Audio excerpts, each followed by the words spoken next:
Come here, Christopher. I'd hear coming from outside of my window. Every night, the same raspy voice would beckon me forwards, taunting my every move. I've tried to sleep through it, but nothing works. Earbuds? I can still hear her over the blaring music.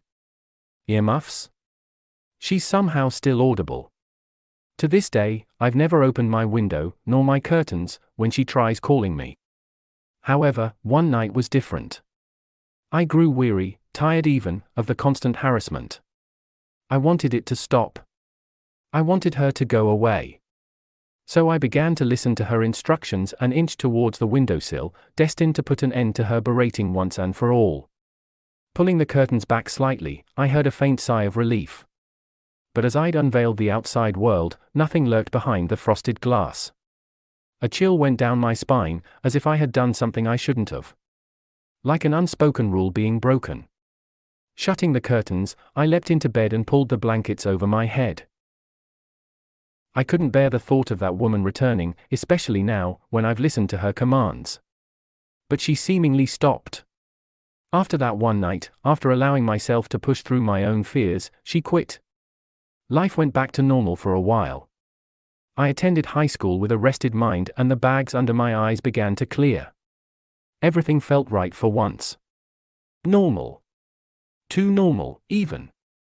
Worried that the woman would ever return, I told my parents about her, but to no avail, they didn't believe my story. I'd apparently lied to them too much in the past for them to automatically have my trust in a serious situation such as this one. Telling my mother and father was the worst mistake I've ever made. That night, the raspy voice returned. It was now deepened, and with more of a shrill tone to it. As if it were getting weaker. Come here, Christopher. Let me see you. It spoke from behind the curtains.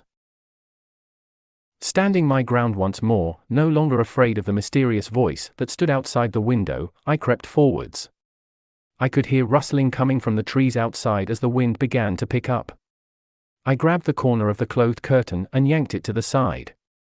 What stood outside my window still terrifies me till this very day. A thin, lanky figure stood watching me with white, beady eyes. Her long, shriveled arms and veins that popped out of her throat proved she hadn't ate in a long while. I could see a pool of drool leak from her crooked, dry lips. She smiled a wide, toothy grin, baring the sharpened teeth that sat within her mouth. Why don't you let me in? She managed to croak out. I gasped in terror as I landed on my behind with a thud. My parents heard the noise and began rushing to my aid, but the door to my bedroom got jammed. I could hear and see the knob jiggle around as they tried to enter with no succession. Christopher. The woman, no, the thing, muttered out. It reached onto the glass of the window, balled its hand into a fist and slammed the glass right out of the frame, shattering it into tiny shards. I'm hungry, Christopher. It began to hover towards me, not even landing a single foot on the floor. Mom. Dad. I screamed, grasping at the doorknob, pulling with all of my might. But it was no use. It was almost as if the door was enchanted to stay shut. Please, don't hurt me. I screamed out and hunched over onto the door. I clasped my hands into a prayer and began to chant.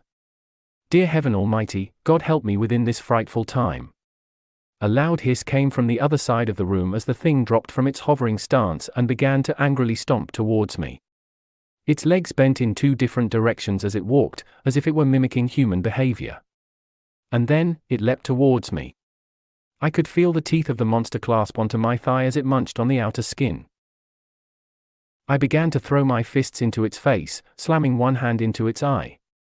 A shrill shriek came from it as it hopped backwards and out of the window and into the night.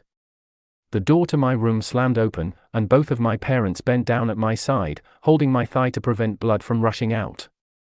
An ambulance was called not too long after and I was taken to a hospital, where they patched up my thigh. The doctor and my parents had some serious arguments in the hallway after I was treated. We heard what it was. It wasn't an animal. It was talking to him. My mother screamed. It's unreasonable to believe that the bite on your son's inner thigh could have been caused from anything but a small to medium-sized animal. It's not possible. Those aren't human-shaped teeth marks.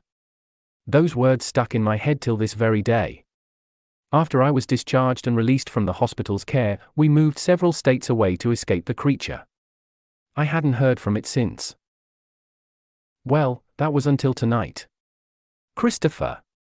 The familiar, raspy voice lured outside of my window. Come here and let me in.